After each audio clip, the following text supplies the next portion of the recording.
السلام علیکم۔ آج ہم جس کمپنی کو ڈسکس کریں گے وہ ہے P S O Pakistan state oil. Company 1976 سے پاکستان میں قائم ہے اور اس کی جو بنیادی سرگرمی ہے وہ پیٹرولیم سے ریلیٹڈ جتنی بھی اس کی مصنوعات ہیں، اس کی خرید، اس کی ذخیرہ اندوزی، اس کی فروخت، یہ سب کے سب کام کمپنی سے ریلیٹڈ ہیں۔ اور کمپنی لوبریکنٹ سے ریلیٹڈ جتنے بھی جسے انجن آئل وغیرہ ہوتا ہے، یہ پروڈکٹس بھی تیار اور فروخت کرتی ہے۔ کمپنی کے ویژن کی بات کریں تو یہ کمپنی توانائی کے وسائل کو بروئے کار لاتے ہوئے لوگوں کی زندگیوں کو بہتر کرنے کا عزم رکھتی ہے۔ اور اگر ہم مشن کی بات کریں تو کمپنی اپنے توانائی کے وسائل کو بروئے کار لاتے ہوئے اور ان میں بہتری لانے کے لیے، ان میں ترقی لانے کے لیے ابھی تک کوشاں ہے۔ اب کمپنی کے بزنس ماڈل کو دیکھ لیتے ہیں۔ کمپنی 3 قسم کے بزنس ماڈل پہ کام کرتی ہے، ایک اپ سٹریم پہ، ایک مڈ سٹریم پہ، ایک ڈاؤن سٹریم پہ۔ اگر ہم اپ سٹریم والے لیول کو دیکھیں تو سب سے پہلے ایکسپلوریشن والا لیول آ جاتا ہے ہمارے پاس، پھر فیلڈ ڈیولپمنٹ کا آ جاتا ہے، پھر پروڈکشن آپریٹرز کا آ جاتا ہے۔ اگر مڈ سٹریم پہ جائیں گے تو اس میں آپ کو پہلے سب سے پہلے ٹرانسپورٹیشن آتی ہے، پھر اس کی پروسیسنگ آتی ہے، پھر اسٹوریج اینڈ ڈسٹریبیوشن آتی ہے۔ اور اگر ڈاؤن سٹریم پہ جائیں گے آپ تو مینوفیکچرنگ، ریفائنرنگ اور ریٹیل کی آپشن آ جاتی ہے، جو کہ لاسٹ سٹیج ہوتی ہے۔ فیول کو کمپنی جو گاڑیوں تک لے کے جاتی ہے وہ والا آپشن لاسٹ۔ کمپنی کی پروڈکٹس کی بات کر لیتے ہیں کہ پاکستان اسٹیٹ آئل کون کون سی پروڈکٹس کو بیسکلی ڈیل کرتا ہے۔ ایک تو لیکوڈ فیول کو ڈیل کرتا ہے، پھر گیس فیول کو ڈیل کرتا ہے، پھر لوبریکنٹس کو ڈیل کرتا ہے، ایون کہ یہ نون فیول ریٹیل جو ہوتے ہیں ان کو بھی ڈیل کرتا ہے، وہ بھی بزنس یہ کرتے ہیں۔ اور اس کے علاوہ اپنے ڈی جی جو کارڈز ہوتے ہیں جو ڈیجیٹل پیمنٹ کے لیے یوز ہوتے ہیں، ان کے بزنس سے بھی ریلیونٹ کام کرتا ہے۔ اگر میں فیول کی ہلکی پھلکی ٹائپس بتا دوں تو لو ریٹس فیول سے لے کے ہائی اوکٹین سے لے کے جیٹ آئل، جتنے بھی پاکستان میں سرکاری معاملات ہوتے ہیں ان سب میں جو فیول کی سپلائی ہوتی ہے وہ ساری کی ساری پی ایس او ہی کرتا ہے۔ اب کمپنی کا سویٹ انالیسس کر لیتے ہیں تو سب سے پہلے کمپنی کی طاقت کی بات کریں تو کیونکہ یہ پاکستان کی سب سے بڑی او ایم سی کمپنی ہے، یعنی کہ پرائیویٹ سیکٹر میں بھی کوئی اتنا بڑا پارٹنر نہیں ہے آئل پروڈیوسنگ کا اور آئل ریٹیل کرنے کا جتنا بڑا پی ایس او ہے۔ دوسرا ہے کہ سب سے بڑی سٹوریج بھی ان کے پاس ہے، پھر ان کے پاس جو کسٹمر لائن ہے وہ بھی بہت بڑی ہے۔ کمپنی کے پاس جو صفحے اول کی جو درآمد کی جو آپشن ہے نا وہ بھی سب سے پہلے انہی کے پاس، یعنی کہ درآمد کی اگر کسی کے پاس آپشن ہے تو وہ بھی یہی سرکاری کمپنی ہے، یہ بھی اس کی طاقتوں میں شامل ہے۔ اور سب سے بڑی طاقت یہ ہے کہ جب بھی کوئی پرائیویٹ طور پہ یہاں پہ سپلائی میں کمی آتی ہے تو پی ایس او اس کو فوراً فلفل کرتا ہے۔ کمپنی کی ویکنس کی بات کریں تو سب سے بڑا اس کا ویک پوائنٹ یہ ہے کہ گردشی قرضے، کیونکہ کمپنی سرکاری ہے تو یہ تمام سرکاری اداروں کو جو فیول ہے وہ ادھار پہ دیتی ہے، پھر اس کو یہ پیمنٹ نہیں ہوتی، اور پچھلے کئی سالوں سے یہ اپنے اسی گردشی قرضے والے مسئلے میں پھنسی ہوئی ہے۔ اب کمپنی کے لیے فیوچر آؤٹ لک میں مواقعوں کی بات کریں تو سب سے بڑا تو مواقع یہ ہے کہ کمپنی کی الیکٹرک گاڑیوں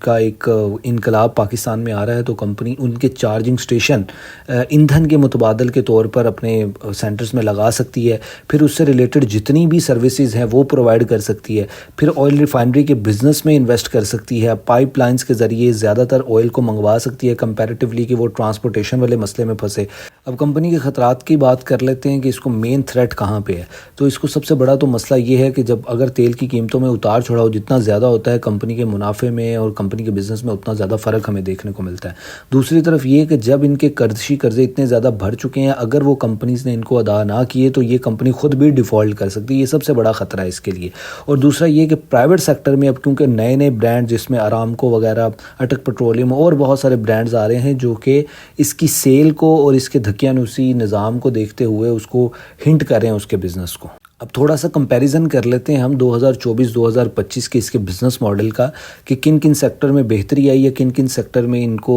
تھوڑا سا ان کے بزنس کو ہونٹ ہوا ہے۔ تو سب سے پہلے اگر میں ایسر ٹرن اوور دیکھوں تو 2025 میں 3 کے اراؤنڈ ان کا ایسر ٹرن اوور ہے، جو کہ پہلے 3.67 تھا، یعنی کہ یہاں پہ ہمیں اچھی خاصی کمی دیکھنے کو نظر آ رہی ہے۔ اگر لیوریج ریشو دیکھیں یعنی کہ ایسٹ ایکویٹی میں دیکھیں تو اس میں بھی ہلکی سی کمی ہے، تقریباً 2024 میں ہم نے 4.21 کی دیکھی ہے اور اس وقت 4.07 کی ہے۔ اگر ریٹرن آف ایکویٹی کی طرف جاؤں ROE تو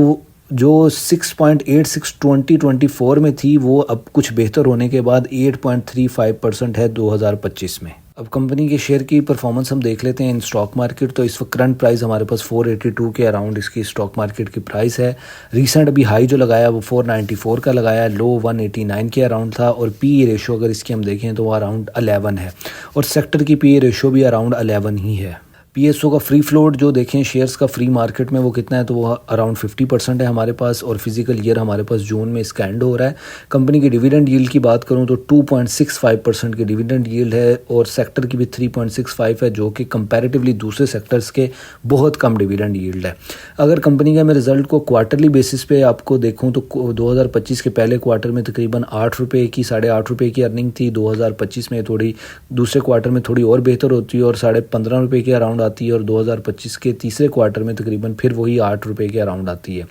اگر ان کو ایئرلی بیسس پہ دیکھا جائے تو 2022 میں تقریباً 183 روپے کی ارننگ تھی اس کمپنی کی، جو کہ 2023 میں کم ہو کے صرف 12 روپے، اور 2024 میں صرف 33 روپے، اور 2025 میں تھوڑی سی اس میں بہتری آئی اور 44 کے اراؤنڈ ہمارے پاس اس بار کی ارننگ آئی ہے۔ اب ہم ذرا گرافیکل ریپرزنٹیشن دیکھ لیتے ہیں ایسٹ ایکویٹی اور لائبلٹیز کی 2024 کے مقابلے میں 2025 میں۔ اگر ہم پراپرٹی پلانٹ اکوپمنٹ کی طرف جائیں جو کہ PSO کے ریئل ایسٹ بنتے ہیں، جو کہ فزیکل ایسٹ بنتے ہیں، تو تقریباً 2025 میں یہ ہمارے پاس تقریباً 2.3% تھے، جو کہ اب 2025 میں آگے ہمارے پاس 2.4% ہے، یعنی کہ اس میں 1.1% کا انکریز ہم دیکھ رہے ہیں۔ اگر لانگ ٹرم انویسٹمنٹ کی طرف میں جاؤں تو یہ 2024 میں ہمارے پاس آتی تھی 1.6% کے قریب، جو کہ اب 2025 میں انہوں نے انکریز کر کے 1.9% کر دی ہے۔ اگر سٹاک اینڈ ٹریڈ دیکھیں تو وہ 2024 میں ہمارے پاس 29.6% تھے، جو کہ اب تھوڑے سے کم ہو کے 2025 میں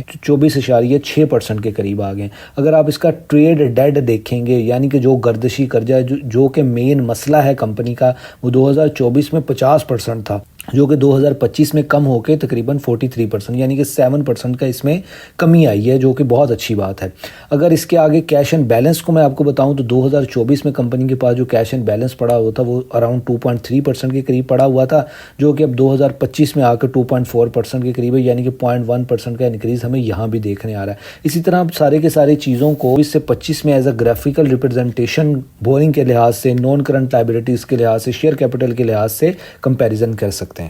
اب ایگزیکٹو بائنگ کی طرف جائیں تو کیونکہ کمپنی سرکاری کمپنی ہے تو ایگزیکٹو بائنگ ہمیں نہ خاص نظر آ رہی ہے، نہ بائنگ نہ سیلنگ، وہی سٹاک جو سٹارٹنگ سے رول چل رہا ہے وہی سٹاک ابھی اس میں رول چل رہا ہے۔ کمپنی کا اس سال کا رزلٹ اگر کنسولیڈیشن رپورٹس میں دیکھیں تو اس میں آپ کو میں نے رزلٹ کا بہترین طریقہ بتایا کہ کیش اینڈ بیلنس مین کمپنی کا دیکھا کریں، پھر گروس پروفٹ دیکھا کریں، پھر نیٹ سیلز دیکھ لیا کریں۔ اس سے آپ کو ٹیکسیشن بیفور ٹیکس پروفٹ اور آفٹر ٹیکس پروفٹ کیا ہوتا ہے، تو وہ سارا کچھ کرنے کے بعد کمپنی نے 2024 کے مقابلے میں 2025 میں تقریباً 4 روپے کم ارننگ شو کی ہے، اراؤنڈ 35 روپے کی ارننگ ہے ہمارے پاس اس وقت اس کی۔ کمپنی نے جو ڈیویڈنڈ اناؤنس کیا ہے وہ اراؤنڈ 10 روپے کا اناؤنس کیا ہے، اور یہ ایئرلی ڈیویڈنڈ دینے والا سٹاک ہے، یہ پورے سال گزرنے کے بعد یہ ڈیویڈنڈ دیتا ہے جون کی کلوزنگ پر۔ سپورٹ ڈیٹ ہے 14 اکتوبر اور ایکس ڈیٹ ہے ہمارے پاس 15 اکتوبر۔ جو بھی اس کا ڈیویڈنڈ لینا چاہتے ہیں 14 اکتوبر یا اس سے پہلے اس کا شیئر آپ کے پاس ہونا چاہیے، 15 اکتوبر یا اس کے بعد خریدنے والوں کو ڈیویڈنڈ نہیں ملے گا۔ اب کمپنی کی سپورٹ اور ریزسٹنس کو ڈسکس کر لیتے ہیں، تو سب سے پہلے ہمارے پاس جو سپورٹ 1 نکل کے آتی ہے وہ 464 کے اراؤنڈ آ رہی ہے، کیونکہ ابھی کمپنی کا جو شیئر ٹریڈ ہو رہا ہے وہ 482 کے اراؤنڈ ٹریڈ ہو رہا ہے۔ جو ہمارے پاس پہلی سپورٹ ہوگی فور ڈیویڈنڈ بیفور ڈیویڈنڈ اور آفٹر ڈیویڈنڈ ایکس، تو وہ 464 465 کے اراؤنڈ ہوگی۔ دوسری سپورٹ ہمارے پاس 430 ہے اور تیسری سپورٹ 375 روپے ہے۔